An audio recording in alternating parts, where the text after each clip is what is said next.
সবসময় ভ্লগ আমি শ্যুট করতে পারি না, তবে এটা ছিল ঝড়ের দিন, মানে রেমাল ঝড় যেদিন এসছিল সেই দিন কারেন্ট চলে গেছে আর বাইরে এই রকম ঝোড়ো হাওয়া। যদিও বা আমাদের কলকাতায় এই ঝড়টা আসেনি, কলকাতার সাইড দিয়ে কেটে গেছে, তো সেই কারণে ঝড়টা হয়তো খুব একটা ক্ষতিকর হয়নি।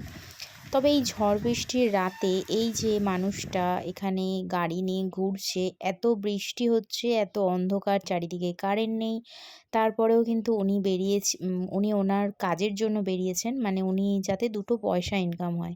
কিন্তু তা বলে কিছু অমানবিকতার মানুষ আছে যারা হচ্ছে অর্ডার দেওয়ার পরে যে মানুষটা এতটা এসছে, মানুষটা রাস্তা খুঁজে পাচ্ছে না বা প্রবলেমের মধ্যে পড়েছে, উনি কনস্ট্যান্ট আমার বাড়ির সামনে দাঁড়িয়ে যার অর্ডার তাকে ফোন করছিলেন।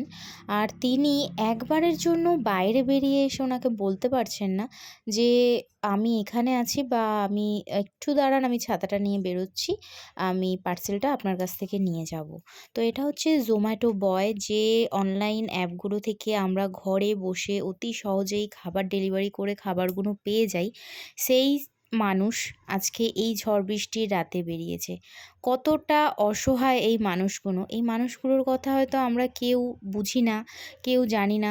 কিছু মানুষ এরকমও আছে, তারা অনেক রকমভাবে এদেরকে হ্যারাসমেন্ট করে। ঠিক এই ঝড় বৃষ্টির রাতে যে মানুষটা অর্ডার করেছেন, এই মানুষটাকে প্রচুর হ্যারাস করছে। আর আমি দেখে আমার খারাপ লাগছিল। মনে হচ্ছিল যে কিছু করে যদি ওনাকে সাহায্য করা যেত।